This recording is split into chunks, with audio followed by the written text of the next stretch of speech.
जय श्री कृष्णा। कल हमने जाना था कि किस प्रकार से राजा सुधुम्न ने देवी की आराधना करके स्वयं को स्त्रीत्व से मुक्ति दिलाई थी और बुद्ध को किस प्रकार से उनकी पत्नी मिली थी।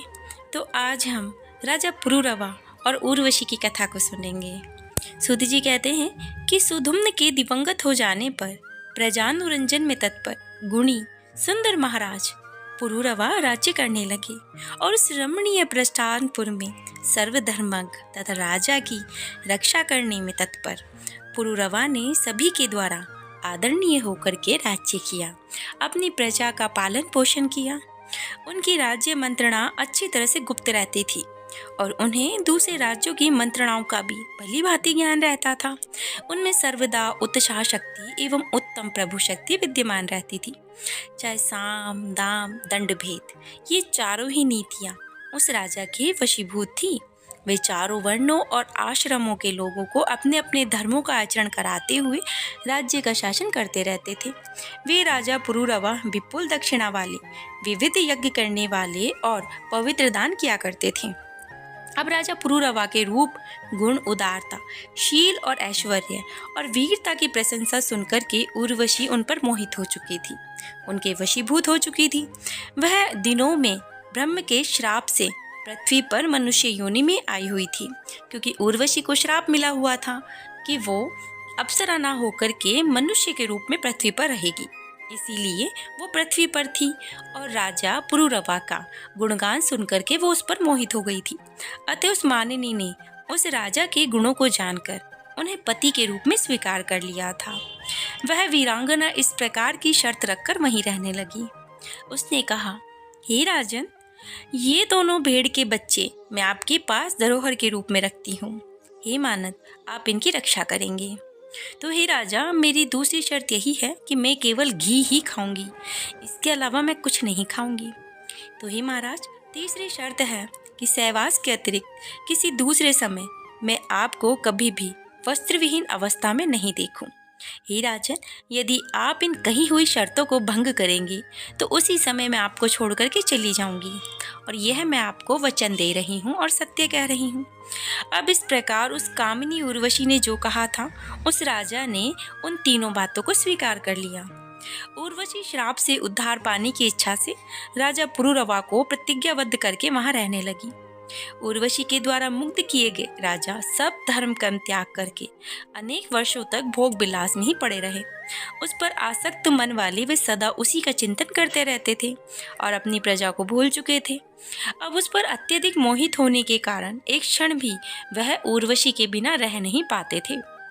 अब इस प्रकार बहुत सा वक्त बीत गया, बहुत वर्ष बीत गए, तो देवलोक में इंद्र ने अपनी सभा में उर्वशी को अनुपस्थित देख करके गंधर्वों से पूछा, हे गंधर्व, तुम सब लोग वहां जाओ और प्रतिज्ञाबद्ध राजा के घर से भेड़ों को चुरा करके उर्वशी को ले आओ, क्योंकि उर्वशी के बिना मुझे यह स्थान बिल्कुल भी अच्छा नहीं लगता है।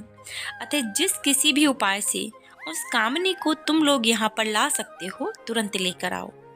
अब राजा इंद्र ने ऐसा आदेश दिया तो जो उनके आदेश को मानने वाले थे, उनमें विश्ववासु आदि प्रधान गंधर्वों ने वहां जाकर रात्रि के घनघोर अंधकार में राजा पुरुरवा को विहार करते देख उन दोनों भेड़ों को चुरा लिया, और आकाश मार्ग से जाते हुए चुराए गए भेड़ वे दोनों जोर जोर से चिल्लाने लगे। अपने पुत्र के समान पाले भेड़ों का क्रदन सुनते ही उर्वशी ने क्रोधित होकर राजा पुरुरवा से कहा, हे राजन, मैंने आपके सम्मुख जो पहली शर्त रखी थी वह टूट चुकी है। आपके विश्वास पर मैं धोखे पर पड़ी, क्योंकि पुत्र के समान मेरी प्रिय भेड़ों को चोरों ने चुरा लिया है। फिर भी आप घर में स्त्री की तरह शयन कर रहे हैं। अपने को वीर समझने वाले नपुंसक इस अधम स्वामी के द्वारा मैं नष्ट कर दी गई हूँ। सर्वदा प्राणों के समान मेरे दोनों भेड़ अब चले गए हैं। उर्वशी के इस प्रकार विलाप करते देख प्रेम के आसक्त राजा पुरुरवा चोरों के पीछे नग्न अवस्था में ही दौड़ पड़े। उसी समय गंधर्वों के द्वारा वहां राजा के भवन में बिजली चमका दी गई, जिसके कारण वहां से जाने की इच्छावली उर्वशी ने राजा को नग्न अवस्था में देख लिया। गंधर्व उन दोनों भेड़ों को वहीं छोड़ करके भाग गए। थके और राजा को वहां देखकर अपने घर चले आए तो उर्वशी ने वहां गई और अत्यंत दुख हो गई और विलाप करने लगी एवं लज्जित हुई। पति को ऐसी अवस्था में देख करके वह सुंदरी उन्हें छोड़ करके चली गई। अब बेचारे राजा व्याकुल, लाचार, काम से मोहित, एकमात्र उर्वशी में आसक्त चित्त वाले राजा शोक और क्रदन करते हुए देश देश में भ्रमण करने लगे। इस प्रकार समस्त भूमंडल पर भ्रमण करते हुए उन्होंने उर्वशी को कुरुक्षेत्र में देखा। उसे देखते ही प्रसन्न मुख वाले नृपश्रेष्ठ राजा पुरुरवा ने मधुरवाणी में कहा, हे प्रिय, ठहरो ठहरो। हे कठोर हृदय वाली, मैं अब भी तुम पर आसक्त हूँ। मैं तुम्हारे वश में हूँ, अतः मुझ निरपराधी पति को तुम छोड़कर मत जाओ।